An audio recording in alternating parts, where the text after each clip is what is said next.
오늘 말씀은 로마서 15장 14절부터 21절 말씀을 본문 삼아서 로마서의 기록 목적과 이방인 사도로 사역에 대해서 알아보도록 하겠습니다. 이제 서론에 나온 내용을 다시 사도 바울이 본문을 통해서 말하고 있습니다. 왜 로마서를 기록했느냐? 그리고 바울 자신은 이방인의 사도로 이렇게 여러 가지 사역한 내용을 다시 한번 설명하고 있어요. 우리가 대표적으로 이렇게 얘기하잖아요. 베드로는 할례자의 사도다. 유대인을 돌이키기 위한 어떤 사도다. 이렇게 얘기하고, 바울은 할례받지 않는 이방인을 위한 어떤 사도다. 우리는 어떤 사람입니까? 우리는 무할례자라고 얘기를 하고 이방인이라고 말할 수 있습니다. 무할례자, 이방인이라고 말할 수 있어요. 그래서 우리가 이 앞번에 이제 이어본 말씀은 믿음이 강한 자가 믿음이 연약한 자를 위하여서 덕을 세우라, 이렇게 이런 말씀을 우리가 배워왔습니다. 들었습니다. 그런데 이제 우리가 제가 간혹 이제 이렇게 하나님의 말씀을 하면서 이런 어떤 생각을 많이 들어요. 그것은 성경 말씀이고 나하고는 어떤 전혀 상관이 없는 것이다, 이렇게 생각을 하게 돼요. 제가 이제 출신이 이제 거기 출신이다 보니까 자기 틀을 딱 가지고 있어. 너는 신천지 출신이야. 너는 성경을 몰라. 너는 어떻게 행동해야 돼. 이런 어떤 틀을 딱 가지고 있어요. 그리고 자기가 이제 감독으로 와 있는 거야. 자기의 어떤 자기의 어떤 관점으로 딱 저를 보는 거예요. 그래가지고 저는 뭐 하겠습니까? 저는 이제 예를 들어서 제가 배운 대로 얘기를 하겠죠. 그러면 그것을 우리가 서로, 제가 단에서 설교하는 내용은 뭐예요? 저를 포함한 우리 모두가 그렇게 되기를 원하는 마음에서 그러잖아요. 저는 하나님 말씀 안 지켜야 될까요? 여러분만 지켜야 될까요? 그런다면 이것은 위선자입니다. 서기관 바리새인들하고 똑같은 거예요. 율법을 지키라고 하고 자기는 안 지키는 거. 이걸 위선자라고 그래요. 위선자. 개역한글에서는 외식이라고 그러죠. 그런데 이제 우리가 이 앞번에 서로 용납하고 그러잖아요. 서로 사랑하라. 존중과 배려, 존중과 사랑. 이것이 뭡니까? 배려죠. 근데 여러분도 선글라스 써보셨어요? 써보셨죠? 다행히. 그럼 어떻게 보여? 자기가 쓴 선글라스 색깔로 다 보이는 겁니다. 그래서 우리도 그런 것 같아. 내가 바라보는 어떤 뭔가 안경이 있어. 그걸 가지고 사람을 이렇게 잣대를 보는 것 같아요. 그래서 그 잣대로 모든 것을 평가해가지고 저를 보는 것 같아. 보는 어떤 그런 사람도 간혹 있는 것 같아요. 저는 그런 것 같아요. 사람을 볼 때도 이제 제 개인적인 얘기를 잠깐 하면, 저는 사람을 선입견을 가지고 보고 싶지 않습니다. 그래서 그냥 사람을 있는 그대로 봐요. 있는 그대로. 그래서 그 사람이 어떤 행동을 하면 그 사람이 저에게 어떤 행동을 하면 그때 이제 그 사람이 이런 행동을 하니까 그 사람에 대한 어떤 관이 생기는 거예요. 이 사람은 어떤 사람이구나. 그런데 그 사람을 보기 전에 내가 그 사람을 이놈은 사기꾼이다, 이놈은 조심해야 될 놈이다, 막 이렇게 보지는 않아요. 그러다 보니까 제가 상대방을 의심하지 않고 그렇게 보다 보니까 사기를 좀 많이 당해요. 사람을 잘 믿어요. 그래서 사기를 많이 당해. 그래서 좀 다른 사람이 나중에 이렇게 그렇게 당하고 나서 이렇게 보면 왜 바보같이 그러냐. 그런데 저는 거꾸로 생각을 합니다. 왜 그런 어떤 불안한 마음, 그냥 안 좋은 마음을 가지고 사람을 대할까, 이렇게 생각해요. 그러면 내 자신이 내 그런 마음을 담고 자신이 어떻게 온전하게 살 수 있을까, 그런 어떤 생각을 해요. 여러분은 안 그런가요? 아무튼 이건 제 생각이니까요. 성경하고는 달라요. 아무튼 그런 생각이 들어요. 그런데도 똑같은 말을 하지만 이 똑같은 말을 해요. 그러나 제가 처한 환경이 있으니까 그 사람이 저에 대해서 안경을 가지고 잣대를 가지고 이렇게 대하는 어떤 경우도 있을 것 같아요. 그러나 저는 어떤 역할이냐, 뭐 신천지에 있을 때도 그랬어요. 제가 청년 때 거기 들어갔거든요. 청년 때 들어갔는데 우리의 젊은 피를 주님께 바치라 해갖고 이성교제 금지했어요. 그럼 저는 그 말을 그대로 따랐어요. 따랐는데 이제 여자 자매들이요, 구역 모임 하거나 보면 노골적으로 들이대요. 나는 이해가 안 갔어요. 왜 이해가 안 되냐? 지금 이성교제 금지하고 우리의 젊은 피를 누구한테 바치자? 주님께 바치자 하고 지금 올인하자고 하는데 이해가 안 가는 거예요. 그래서 나는 어떻게 말했냐면, 지금 이렇게 할 때가 아니다. 지금 이성교제 금지하고 지금 하나님을 일을 해도 지금 뭐 또 13사점 빨리 모아야 되는데도 불구하고 이렇게 하는 것은 옳지 않다. 이렇게 너는 네 자리에 섰고 네 일을 해라.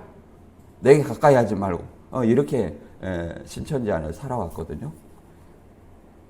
그럼 지금은 어떠냐? 지금은 마찬가지예요. 지금은 뭐 그럴 시기도 지났어요. 그러잖아요. 제 나이가 몇입니까?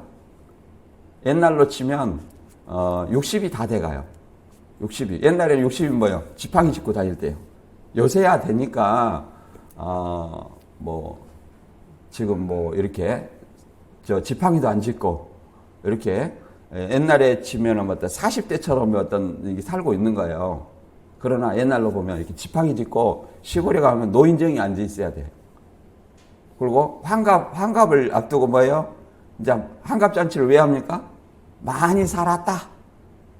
이제 이런 어떤 의미로 해요. 요즘에 환갑잔치 하면 이제 욕먹어요. 그렇잖아요. 왜 그러냐면 대부분 80, 90이에요. 평균 수명이. 이만희 씨도 지금 93세, 94세 돼가지고 지금 살고 있잖아요. 그래서 오래 살고 있는데 그런 어떤 시대란 말입니다. 저는 근데 지금 이렇게 이쪽으로 이렇게 사역을 한 것도 물론 제가 하고 싶어서 한 것은 아니지만 하나님의 섭리 안에서 이렇게 된 거라고 믿어요. 그리고 뭐 저에 대해서 예를 들어서 뭐 결혼 얘기를 하는 사람들이 간혹 있어요. 물론 나이 60 먹으면 어떤 거냐면 지금에서 남자 여자 그런 어떤 생각을 떠났습니다. 왜 그러냐면 그냥 결혼 얘기하면 결혼 생각 없어요. 사실은 결혼 생각 없는데 하나님의 일을 같이 하는, 그러잖아요. 오로지 하나님 일만 같이 하는 그런 동역자가 있다면 같이 할 수는 있어요. 그러나 그런 사람이 누가 있겠어요? 자, 나이 먹으면 뭘 보냐면 이제 우리 자매님도 있습니다만은 이 나이가 어리면 어릴수록 감정을 봐요. 많이 사랑하냐 안 하느냐. 근데 나이가 하나씩 채워지면 뭘 보냐면 환경을 봐요. 배경을 봐요. 그 사람의 능력을 봐요. 그러잖아요. 이 사람의 벌이가 어떻게 되느냐. 지분이 있냐 없냐. 이런 그런 이런 배경을 보고 그 사람의 인성을 봐요. 이게 근데 제가 이제 이렇게 나이를 많이 먹었어요. 그럼 뭘 보겠습니까? 이 사람은 뭘 보여요? 경제력을 보는 거예요. 나를 먹여 살릴 수 있나? 그런 상태에서 제가 결혼이 가능하겠어요? 네. 쉽지 않겠죠? 이렇게 생각을 안 하는 거예요. 그럼 뭐래요? 내가 이 일을 그러잖아요. 저는 이제 공인중개사거든요. 공인중개사 자격증을 따고.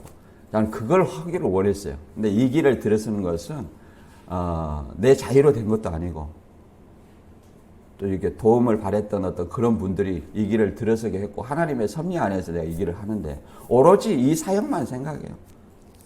그럼 여러분은 뭐야?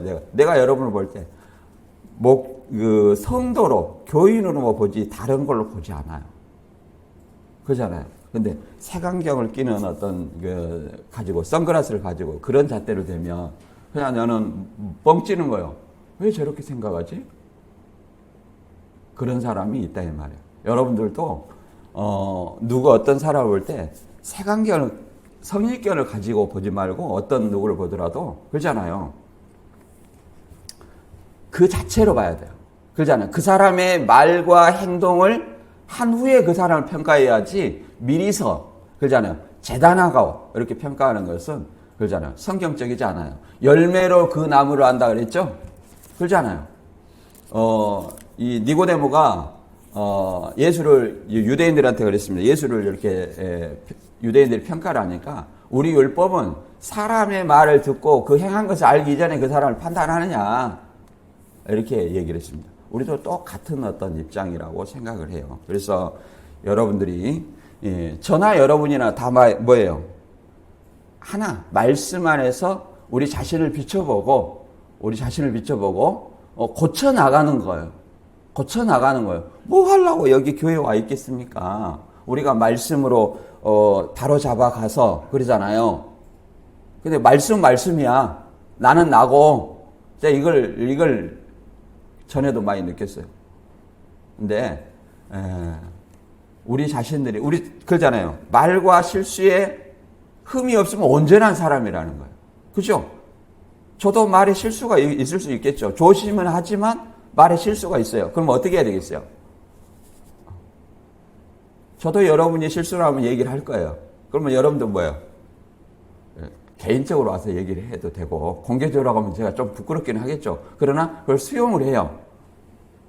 예, 저는 제 권위를 내세우거나 제 자랑을 하려고 여기 나온 건 아니잖아요. 예수 믿는 건 아니잖아요. 그래서 개인적으로 하면 좀 부끄러움이 덜 하겠지만, 공개적으로 얘기해도 그걸 옳다 생각하면 수용을 하는 거예요. 뭐에 비춰서? 하나님의 말씀에 비춰서. 근데 이런 어떤 얘기를 왜 하냐면, 저를 그런 어떤 자기 잣대로 보고 평가하는 사람이 간혹 있을까봐 염려해서 드리는 말씀입니다. 그래서 여러분도 그런 것들을 항상 그러잖아요. 우리가 말씀을 하면 제가 그러잖아요. 말씀대로 하잖아요. 그러면 그 말씀을 여러분만 지키라는 것이 아니라 제 자신도 이 말씀에 비춰보는 거예요. 오늘 어떤 말씀이 바울 사역을 통해서 우리 자신을 성찰하라 이런 어떤 소주제를 했습니다. 그래서 오늘 말씀을 읽어보고 다시 한번 우리 자신을 돌아보는 시간 되었으면 합니다.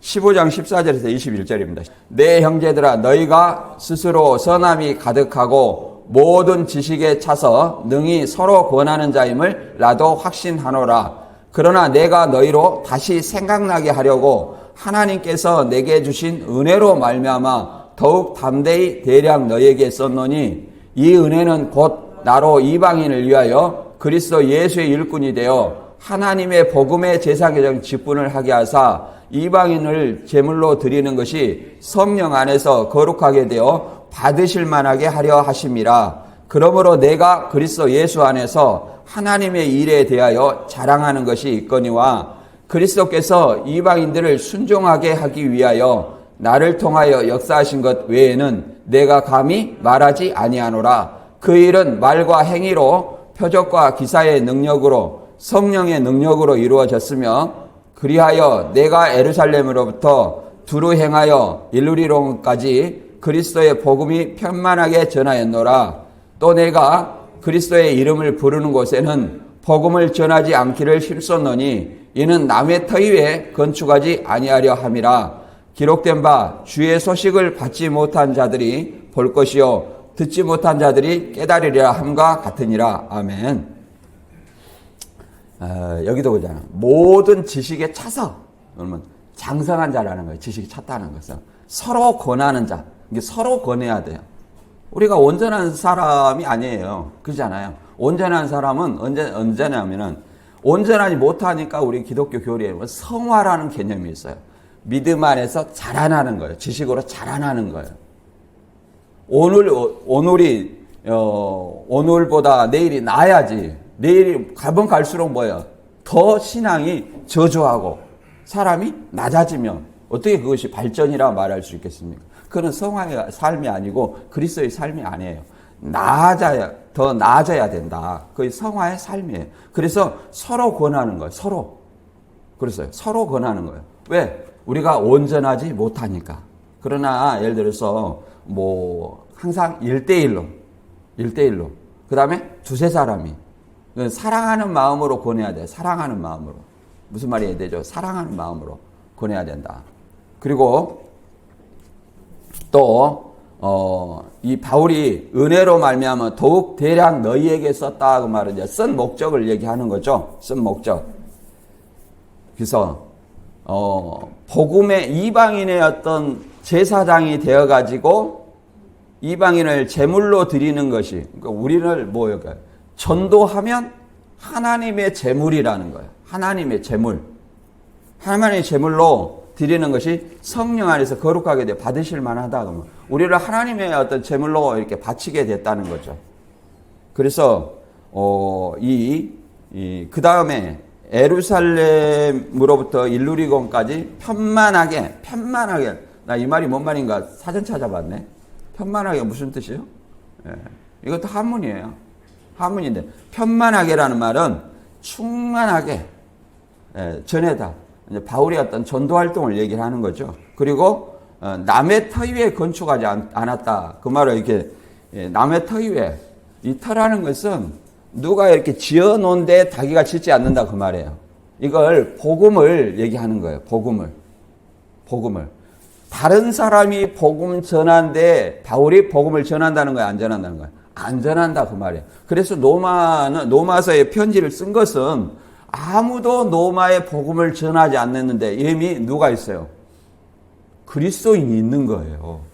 유대 신자와 이방 신자가 그리스도를 믿고 있는 거예요. 그들이 뭘 몰라요?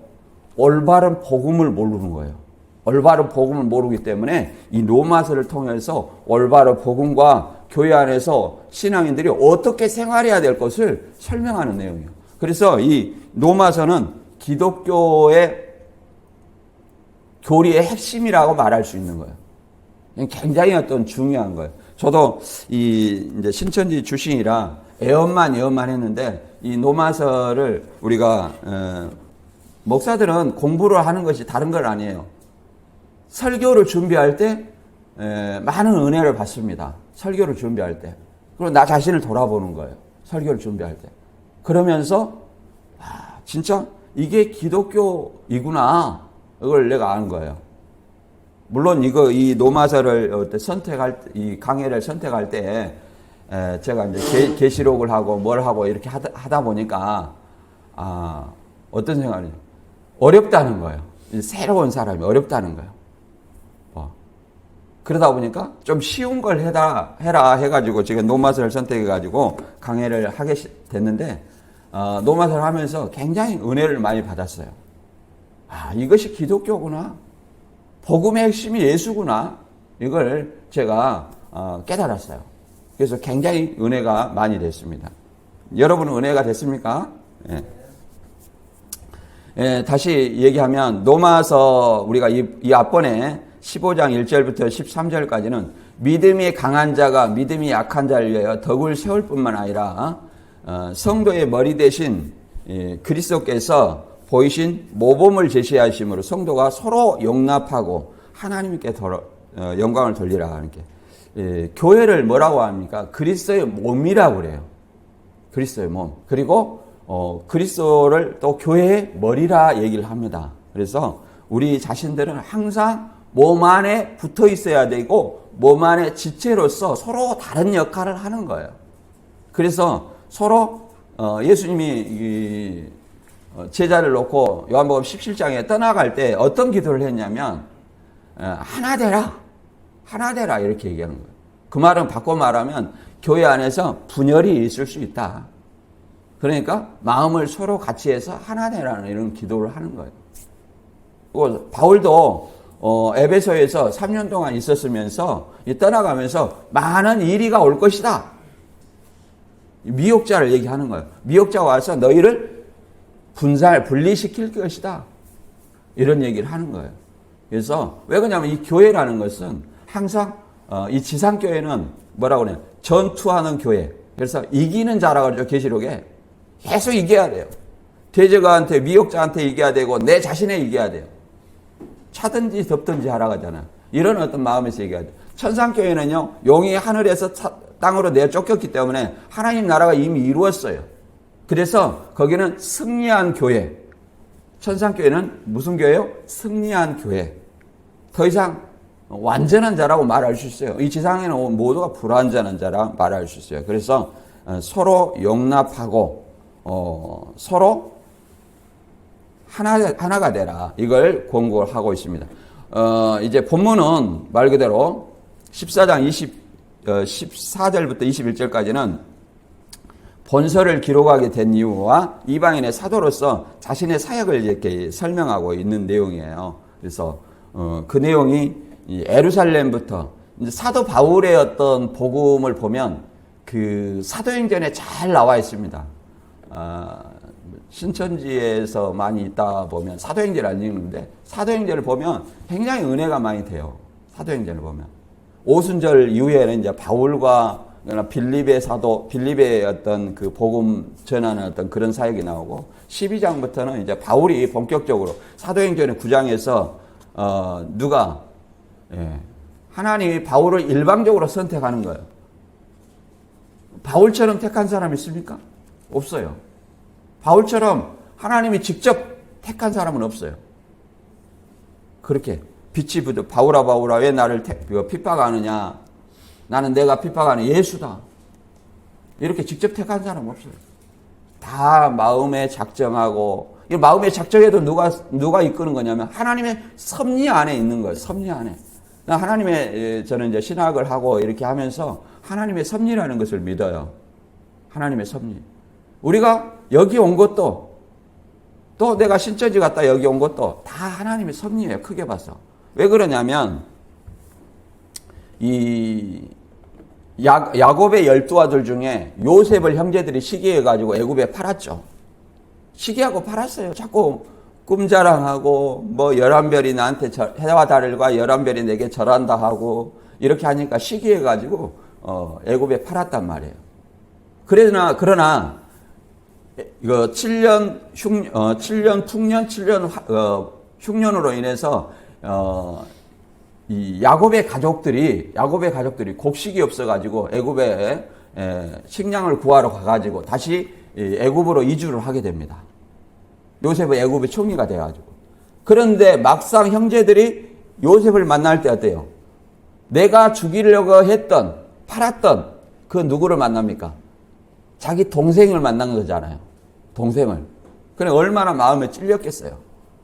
그러나 요셉은 뭐라고 말합니까? 하나님이 우리 백성을 살리려고 이렇게 미리 예정을 하셨다는 거예요. 미리 예정을 하셨다. 형제들은 그냥 시기해서 팔았다고 생각하지만 그 하나님의 예정 안에서 그렇게 된 거라는 거예요. 그래서 하나님의 섭리를 믿어요. 저도 마찬가지예요. 제가 무슨 이 목사를 하고 싶었겠습니까? 제가 뭐 이렇게 학교를 계속 다니고 싶어 했겠습니까? 그런 거 아니에요. 저는 뭐 공인중개사로 돈 벌고 이렇게 사람 만나고 이걸 굉장히 좋아해요. 그런데 지금 어디에 있습니까? 이 자리에 있는 거예요. 이게 하나님의 섭리라는 거예요. 여러분도 자기가 이 하나님의 섭리, 이게 하나님의 섭리라는 거예요. 내가 뭘 하든지 이것이 하나님의 섭리라는 거예요. 그러나 우리 자유의지가 있어요. 자유의지. 그러나 그 안에 다 하나님의 섭리가 있다는 걸 아시기 바랍니다. 그래서 여기서 이 예루살렘은 우리가 알아요. 예루살렘에서 이제 바울이 어디 가냐면 1차, 2차, 3차 전도 여행을 합니다. 바울이. 그 다음에 4차는 어디 가냐면은 지금 로마로 가요. 바울이 계속 로마를 가고자 했지만 못 가고 어디 가냐면 이 편지까지 쓰잖아요. 계속 가려고 했는데 막혔어요. 그것도 누구의 섭리예요? 하나님의 섭리예요. 그런데 결국은 어디를 통해요? 잡혀가지고 감옥에 가는 거예요. 잡혀가지고. 그래서 로마에서 풀려가지고 다시 네로 황제 때 잡혀가지고 순교를 한 거예요. 이렇게 하나님이 예정을 된 거예요. 12사도 중에서도 유일하게 순교하지 않는 사도가 누굽니까? 사도 요한이에요. 이것도 하나님의 섭리예요. 그 당시 유대인들의 수명을 봤을 때 90세 장수하다가 돌아가셨어요. 얼마나 큰 은혜입니까? 이게 은혜예요. 여기서 116년까지라 그냥 마게도냐 북서쪽에 위치한 지역을 얘기를 합니다. 유고슬라비아라고 얘기를 하면 유고슬라비아. 이 지도를 보면 바울의 전도 활동이 나와요. 오늘날 이렇게 전도 활동 한 사람 있어요? 없어요. 없죠. 예, 우리는 뭐 제가 지금 뭐 공부하고 뭐 하니라고 이렇게 전도 안 하니까 여러분들한테 전도하라는 말도 못 해요. 예, 제가 전도를 하면 여러분들 전도하십시오 이렇게 얘기할 겁니다. 근데 바울은 예루살렘에서 이 바나바가 그 담임하고 있던 이 안디옥으로 갑니다. 이 안디옥으로 가서 안디옥이 이 바울을 더 내세워줘요. 그래가지고 안디옥이 선교지예요. 안디옥에서 출발해가지고 이렇게 이 저쪽에는 이제 뭐 고린도 지방에서 이게 3차 전도 여행이거든요. 3차 전도 여행할 때 이 로마서를 쓴 거예요. 3차 전도 여행할 때. 이쪽에는 뭐 소아시아고 저쪽은요 유럽이에요. 유럽. 그러니까 소아시아, 유럽 이 전체를 이렇게 바울이 전도를 했다는 거예요. 전체를. 그래서 항상 예루살렘을 통해서 예루살렘은 사도들이 있는 예루살렘 총회가 있어요. 거기 와가지고 다시 또 안디옥을 가가지고 출발을 해가지고 전도를 하는 겁니다. 1차 전도 여행 때 바울과 바나바가 이를 전도했어요. 바울과 바나바를 따라간 사람이 누구냐면 마가였어요. 마가가 이 어디냐면 이쪽에 밀레도 이쪽 지방 어디 이쪽 이 가다가 그쪽 부분 가다가 너무 힘들어. 그러니까 다시 돌아온 거예요. 다시 돌아왔어. 그럼 바울이 볼 때 바울의 성향이 들어 있어요. 바울 2차 전도 여행을 뗄 때 바나바는 야 데리고 가자. 바울은 근데 성경에도 그랬어요. 바나바는 굉장히 성격이 좋은 사람으로 온화한 사람으로 묘사돼 있어요. 그 정도면 바나바가 얼마나 좋은 사람인지. 그렇잖아요. 안디옥 담임을 쉽게 말해서 바울한테 양보하고 모든 어떤 설교도 바나바가 먼저였는데 바울로 다 양보를 하는 거예요. 얼마나 좋은 사람입니까? 쉽게 말해서 교회를 개척했어. 그래갖고 바울한테 양보를 하는 거예요. 이런 거 현실에 있을까요? 쉽지 않죠? 바나바는 그런 사람이에요. 성경이 그렇게 성격까지 기록되어 있는데 얼마나 좋은 사람이겠어요. 저는 뭐 그렇게 좋은 성격은 아닙니다. 저는 그런 성격은 아니에요. 그래서 그런 사람을 좋아는 해요. 근데 그렇게 안 돼. 좀 옳은 건 옳고 그런 거 그렇다 이렇게 얘기하지. 그 다음에 안디옥에서 이제 2차 전도 여행을 하니까 누가 걸리니까 마가가 걸리는 거예요. 마가가 왜 걸려요? 중간에 가버렸잖아요. 전도 활동하다. 아 힘들다. 가버리니까 절대 마가는 안 된다. 그리고 바나바는 어떻게 했어요? 바나바는 다시 데리고 가야 된다. 다시 기회를 줘야 된다. 이걸로 티격태격 싸웠어요. 하나님 교회 안에서 이게 싸우는 일까지 다 기록된 거예요. 그러나 이것도 하나님의 섭리예요. 왜 그러냐면 바울은 그 다음에 2차 전도회부터 신라를 통해서 같이 전도 사역을 하는 거예요. 바나바는 누구예요? 마가를 데리고 갔어요. 근데 마가가 지금 어디에 있습니까? 마가 복음이 있죠? 그만큼 다시 돌이켜서 이 사도적 수준에 올라와 있어서 성경을 이렇게 우리가 보고 있는 거예요. 그래서 2차 전도여행, 3차 전도여행 해서 3차 전도여행 때 이렇게 로마서를 기록을 한 겁니다. 우리도 이 하나님의 섭리, 그러잖아요. 하나님의 섭리를 믿어야 돼요. 하나님의 섭리. 이 놀라운 하나님의 섭리를 성경을 통해서 자세히 듣다 보면 아 그렇구나 이렇게 하고 말면 그것은 하나님 말씀하고 나하고는 아무 상관이 없는 거예요. 이 말씀이 나를 비춰보고 그러잖아요. 그렇네. 그래. 하고 이렇게 말하면 이건 아무것도 아니에요. 이 말씀은 항상 내 자신, 저 목사가 저런 말을 하구나. 그러면, 너나 잘 지켜라. 설교 잘하네. 설교 못하네. 이렇게 판단할 것이 아니라 내 자신이 그 말씀을 통해서 어떻게 해요? 비춰봐야 되는 거예요. 이게 신앙인이에요. 바울은 15장 14절 이렇게 다시 한번 정리를 하면 이렇게 말합니다. 형제들아, 너희가 스스로 선함이 가득하고 모든 지식이 차서 서도 권하는 자임을 나도 확신하노라. 이렇게 말하는 것은 바울이 1장부터 11장까지 모든 교리를 얘기했어요. 그러니까 기독교의 핵심 교리를 이미 알고 있다는 거예요. 그래서 모든 선함이 가득하고 모든 지식이 차서 장사가 됐다는 거죠. 서로 권하라. 서로 권하는 자. 왜 그러냐면 서로 불완전하기 때문에.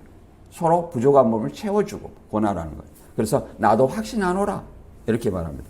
그러나 내가 다시 너희로 생각나게 하려고 하나님께 다시 내게 주신 은혜로 말미암아 더욱 담대히 대량 너희에게 썼노니 그러잖아요. 뭘 썼어요? 편지를 썼다고 얘기하는 거예요. 이것은 이 로마서가 서신서기 때문에 1장에 편지 쓰러놨던 내용이 나오는 거예요. 그걸 다시 얘기를 하는 겁니다. 15장 16절에 보면 이 은혜는 어떤 바울이 받은 은혜는 뭐냐?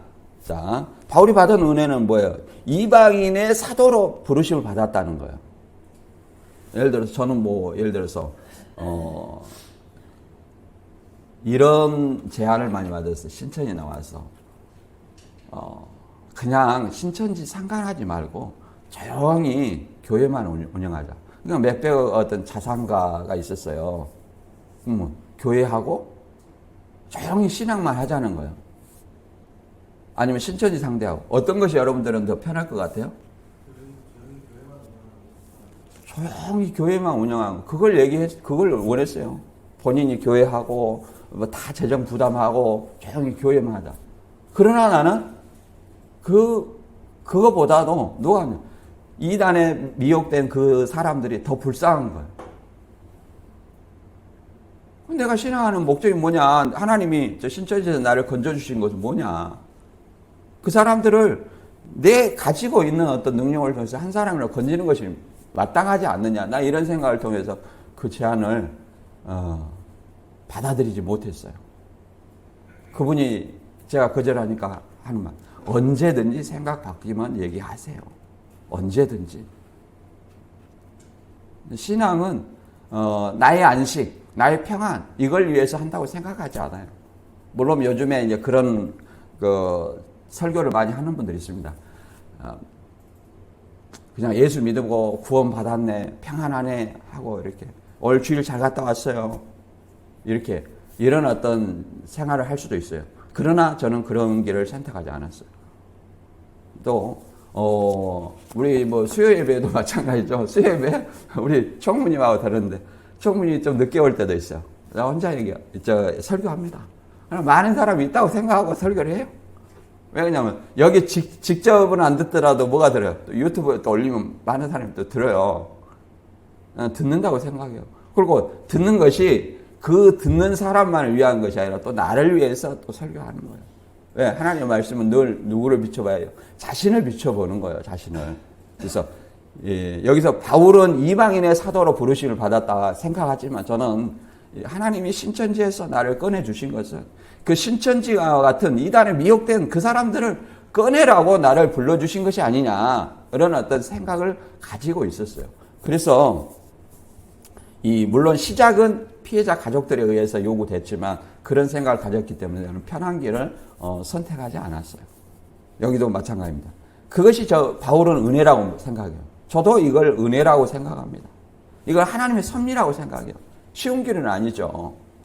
이 은혜는 곧 나로 이방인을 위하여 그리스도 예수의 일꾼이 되어 하나님의 복음의 제사장의 직분을 하게 하사 이방인을 제물로 드리는 것이 성령 안에서 거룩하게 되어 받으실 만하게 하려 하심이라.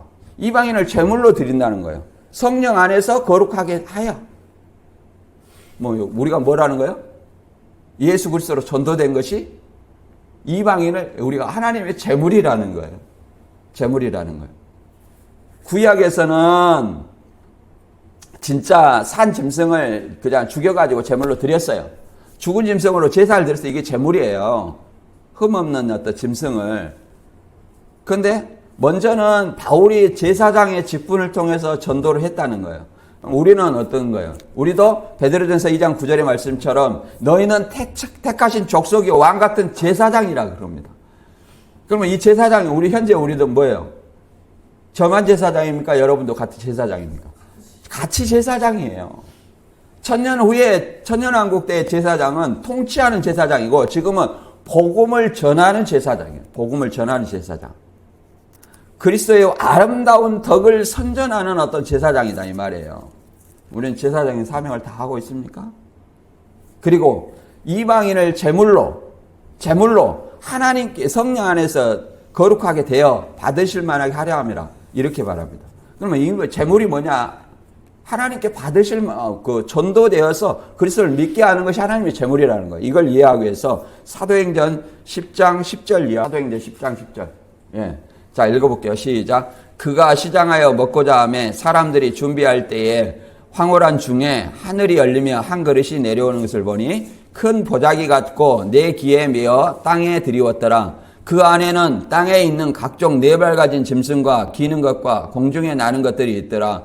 또 소리가 있어 베드로야 일어나 잡아 먹으라 하거늘 베드로가 이르되 주여 그럴 수 없나이다. 속되고 깨끗하지 아니한 것을 내가 결코 먹지 아니하였나이다 한데 또 두 번째 소리가 있어 하나님께서 깨끗하게 하신 것을 내가 속되다 하지 말라 하더라. 뭡니까? 이 베드로가 나는 깨끗하지 아니한 것을 결코 먹지 않았다고 말이에요. 이건 부정한 짐승이 이렇게 내려왔다는 거예요. 부정한 짐승 하늘에서. 예, 황홀 중에, 그러니까 환상, 성령에 감동한 환상 중에 이렇게 내려왔다는 거예요. 마치 배고플 때. 그래 내려와서 잡아먹으라 하니까 보니까 무슨 짐승이에요? 여기는 무슨 짐승이 안 나와 있는데 바울이 뭐랍니까? 속되고 깨끗하지 아니한 것을 내가 먹지 아니하였느다. 그 말은 이거 이 짐승이 하늘에서 내려온 짐승이 뭐예요? 부정한 짐승이라는 거예요. 부정한 짐승. 율법의 부정한 짐승. 그러니까 이걸 뭐라 합니까? 하나님께서 깨끗하게 하신 것을 네가 부정하다 하지 말라고 말이에요. 베드로의 시각으로 바라보지 말라 말이에요. 하나님의 시각으로 바라보라 말이에요. 하나님께서 깨끗하게 하신 것을 네가 속되하지 말라 이렇게 말합니다. 여기서 이 부정한 짐승은 뭘 상징합니까? 그 후에 누가 왔냐면 그 이방인 고넬료에서 보낸 사환이 온 거예요. 그러므로 이 부정하고 속된 짐승은 뭐예요? 누구를 상징합니까? 이방인을 상징하는 거예요. 이방인. 이걸 깨끗하다는 거예요. 받아라. 그래서 베드로가 복음을 전할 때 그들이 성령이 임했죠? 그러면 누구예요? 성령 안에서 거룩하게 되어 하나님이 받으실 만한 제물이라는 거예요. 우리도 마찬가지예요. 복음을 믿으면 성령이 우리 마음에 뭐예요? 내주했어요. 그럼 우리도 누구의 제물이에요? 하나님의 제물이에요. 하나님의 받으실 만한 제물인가 우리 생각을 해봐야 됩니다. 로마서 12장 1절에 보면은 이 하나님의 자비하심으로 너희를 권하노니 너희 몸을 하나님이 기뻐하시는 거룩한 산 제물로 드리라. 이는 너희의 드릴 영적 애물이라 그랬어요. 구약에는 죽은 제물 드렸지만 우리는 산 제물이라니까 나를 뭐 어디 바치냐, 종일 바치냐 그런 거 아니라 우리가 하나님의 거룩한 삶을 살한 거예요. 그것이 뭐예요? 하나님의 제물이 되어 드리는 거예요. 그 다음에 15장 17절 이하. 그러므로 내가 그리스도 예수 안에서 하나님의 일에 대하여 자랑하는 것이 있거니와 그리스도께서 이방인들로 순종하기 위하여 나를 통하여 역사하신 것 외에는 내가 감히 말하지 아니하노라. 그 일은 말과 행위로 표적과 기사의 능력으로 성령의 능력으로 이루어졌으며 그리하여 내가 예루살렘으로부터 두루 행하여 일루리곤까지 그리스도의 복음을 편만하게 전하였느니라. 편만하게라는 것은 헬라어로 플레로입니다. 플레로. 채우다, 충만하다. 이게 중국어 한자 번역이 이게 문제예요. 하나님 말씀을 왜 쉽게 좀 써놓지 이렇게 어렵게 써놨냐 말이에요. 나는 편만하게가 뭔지 몰랐네. 사전 찾아보고 알았어요. 여러분은 알았습니까? 알았으면 여러분들은 저보다 더 유식한 자예요. 저는 몰랐어요. 그냥 찾아봤어요. 편만하게 뭐지?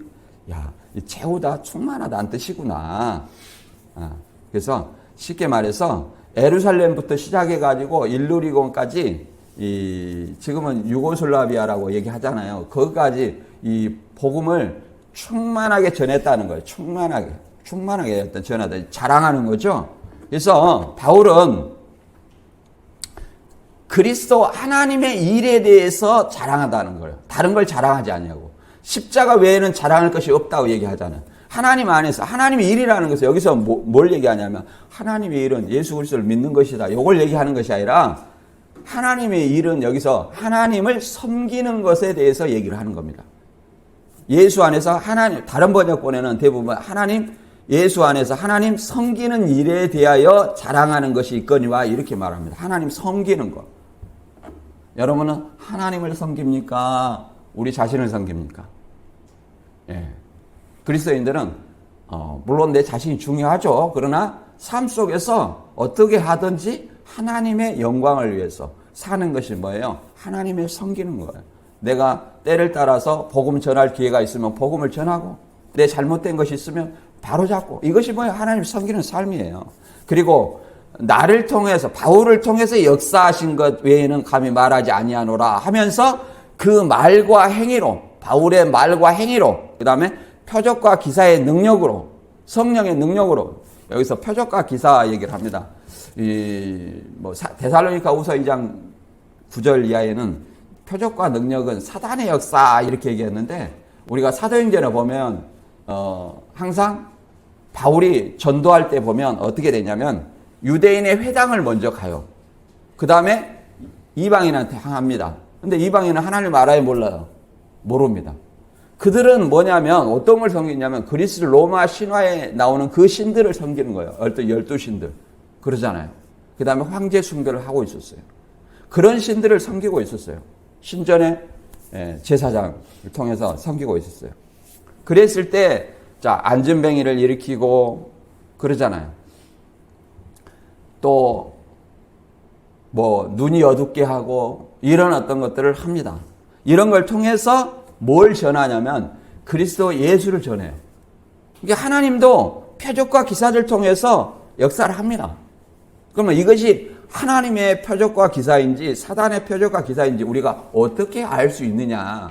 그 표적과 기사 자체만 내세우면 이거는 뭐예요? 사단의 역사예요.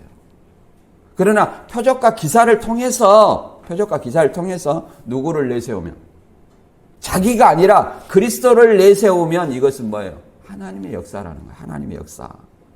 그래서 여기 사도행전 17장 13장 여기 7절 이하에 보면 이런 말을 하고 있습니다. 이 총독 서기오 바울이 있어요. 서기오 바울이 이제 그 총독 서기오 바울이 바울과 바나바를 불러서 이제 하나님의 말씀을 듣고자 합니다. 여기 보면 하나님의 말씀을 듣고자 해요. 그래서 그 중에 이제 마술사 엘루마라는 사람이 있어요. 마술사. 예. 그래서 총독으로 이 마술사하고 이 복음은 그러잖아요. 마술하고 복음은 완전히 상극이에요. 상극이기 때문에 복음을 총독으로 믿지 못하게 해요. 그러니까 13장 9절에 보면 바울이 뭐라고 하냐면 바울이라는 사울이 성령에 충만하여 그를 주목하고 이르되 모든 거짓과 악행이 가득한 자요 마귀의 자식이요 모든 의의 원수요 주의 바른 길을 굳게 하기를 그치지 아니하겠느냐. 보라 이제 주의 손이 내 위에 있으니 내가 맹인이 되어 얼마 동안 해를 보지 못하리라 하니 즉시 안개와 어둠이 그를 덮어 인도할 사람을 두루 구하는지라. 이에 총독이 그렇게 된 것을 보고 믿음의 주의 가르치심을 놀랍게 여기니라. 그렇죠? 뭘 믿었어요? 이 마술사 엘루마의 어떤 그러잖아요. 하나님의 복음을 믿는 것을 방해를 하니까 그걸 소경을 만들어 버렸잖아요. 소경을 만들어 버렸어요. 그러니까 이걸 통해서 누구를 믿게 됐어요? 바울이 전하는 예수 그리스도를 믿게 됐다는 거예요. 이게 하나님의 능력과 표적이에요. 이걸 얘기하는 거예요. 이게 뭘로 됐다? 성령의 능력으로 됐다. 성령의 능력. 그래서 물론 우리 개혁 측은 성경이 완성된, 그냥 397년 성경이 완성됐죠? 성경이 완성됐죠. 완성된 이후로는 표적과 능력을 믿지 않습니다. 이 완성된 이후에 표적과 능력 불받아라, 일어나라, 이렇게 하는 것들은 뭐예요? 신사도 운동으로 얘기를 합니다. 신사도 운동은 이단으로 봐요. 이단으로. 그런 사람들 많이 있죠. 불받아라.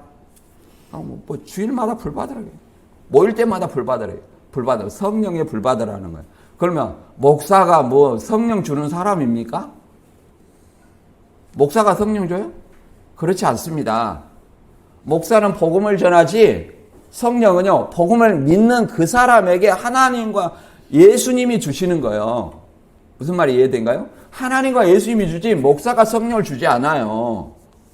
그걸 착각하면 안 돼요. 유튜브 보니까 그런 사람이 너무 많아. 눈에 보이게. 그건 아니라는 거예요. 그래서 15장 20절에 내가 또 그리스도의 이름을 부르는 곳에 복음 전하지 않기를 힘썼느니 이는 남의 터 위에 건축하지 아니하려 함이라. 기록된 바 주의 소식을 받지 못한 자들이 볼 것이요 듣지 못한 자들이 깨달을 함과 같으니라. 그리스도의 이름을 부르는 곳에는 복음 전하지 않기를 힘썼노니 이는 남의 터 위에 건축하지 아니하리라. 남의 터, 쉽게 말해 남의 터라는 것은 건축을 하는데 뭐예요? 누가 이렇게 터를 딱 닦아놨어. 얼른 갖다 지서버려. 이건 내 집이네 하고 이런다는 얘기예요. 근데 바울은 그렇게 하지 않는다는 거예요. 바꾸로 이 터라는 것은 이런 말도 있습니다. 고전 3장 10절에 보면 이런 말이 있어요. 내가 읽어볼게요. 내게 주신 하나님의 은혜를 따라 내가 지혜로운 건축자와 같이 터를 닦아둠에 다른 이가 그 위에 세우나 그러나 각각 어떻게 그 세울까 조심할지라. 이렇게 말합니다. 자, 이 말은 바울이 터를 닦아두는데 다른 사람이 집을 지었다는 거예요. 뭘 얘기합니까? 바울이 전도를 하면 다른 사람이 거기에 이제 양육하고 치리를 했다는 어떤 그런 얘기예요. 근데 바울은 절대 남이 전도한 곳에 자기가 집을 짓지 않는다는 거예요. 복음으로 치리하지 않는다는 얘기예요. 그리고 이 닦아둔 것 외에 능히 다른 터를 닦아둘 자가 없으니 이 터는 곧 예수 그리스도라. 이 터가 누구예요? 예수 그리스도. 그러니까 남의 터 위에, 그러니까 다른 사람이 예수 그리스도를 전하는 곳에는 절대 바울은 전하지 않는다. 이런 어떤 얘기고, 여기서 또 다른 의미는 이 터는 우리가 곧 이 터 위에 우리 마음의 성전을 지어야 돼요. 이 터 위에 예수 그리스도의 터 위에 12사도 기둥을 통해서 우리 마음의 성전을 지어야 돼요. 그런데 다른 터라는 것은 뭐예요? 다른 예수예요. 그래서 신천지나 안상훈이나 이런 이단들은 예수의 터가 아니에요. 그들은 이름만 예수를 믿는다고 할 뿐이지 신천지인 그러잖아요. 안상훈 교회 그러면 뭐예요? 거의 그리스도인이라고 말할 수 있습니까? 없잖아요. 그들은 이만희를 믿는 사람, 안상홍을 믿는 사람, 장길자를 믿는 사람을 그렇게 말하는 거예요. 그들은 성경과 전혀 관계가 없는 사람들이에요. 관계가 없는 사람들이에요. 그래서 로마가 말 그대로 어느 누구도 복음을 전하지 않았는데 이게 복음을 믿는 사람이 있었다는 이 얘기를 하는 겁니다. 그래서 우리가 신앙하는 어떤 목적에 대해서 읽어보고 아까 빌립보서 3장 10절부터 읽어보고 정리하고 마치겠습니다. 자, 같이 읽어볼까요? 시작. 내가 바라는 것은 그리스도를 알고 그분의 부활의 능력을 깨닫고 그분의 고난에 동참하여 그분의 죽으심을 본받는 것입니다. 그리하여 나는 어떻게 해서든지 죽은 사람들 가운데서 살아나는 부활에 이르고 싶습니다. 나는 이것을 이미 얻은 것도 아니며 이미 목표점에 다다른 것도 아닙니다. 그리스도 예수께서 나를 사로잡으셨으므로 나는 그것을 붙들려고 쫓아가고 있습니다. 형제 자매 여러분, 나는 아직 그것을 붙들었다고 생각하지 않습니다. 내가 하는 일은 오직 한 가지입니다. 뒤에 있는 것을 잊어버리고 앞에 있는 것을 향하여 몸을 내밀면서 그리스도 예수 안에서 하나님께서 이로부터 부르신 그 부르심의 상을 받으려고 목표점을 바라보고 달려가고 있습니다. 그래서 우리가 어떤 사람이냐? 부활의 능력을 깨닫고 예수 그리스도께서 죽었다가 부활했다는 거예요. 이거는 어떤 종교도 존재하지 않습니다. 이게 자부심을 가져야 돼요. 자부심을.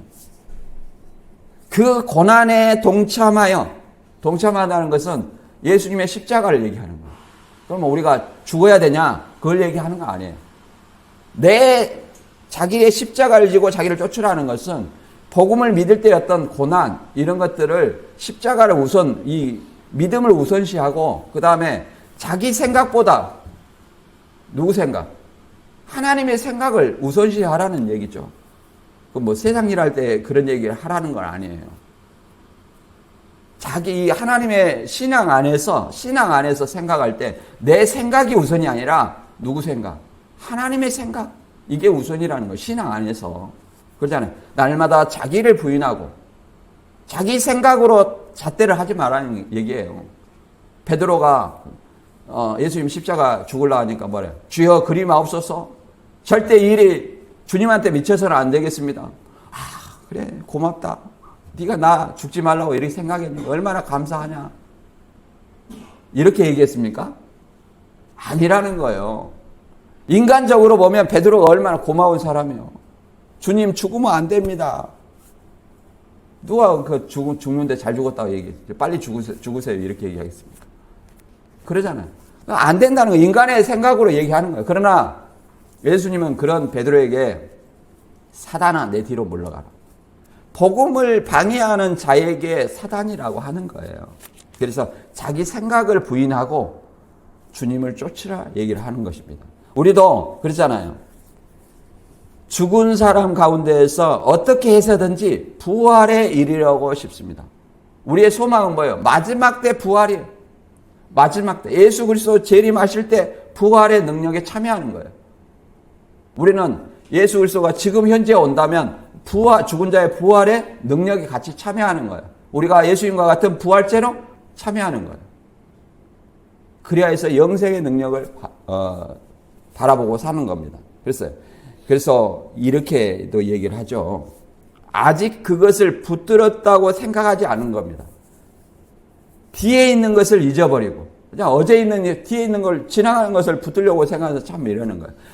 어제 지나가는 것은 항상요 내가 교훈으로 삼는 거예요.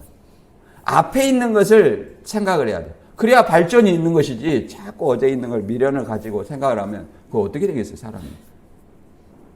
목표점을 바라보고 항상 나아가는 저와 여러분이 되시길 주님의 이름으로 축원합니다.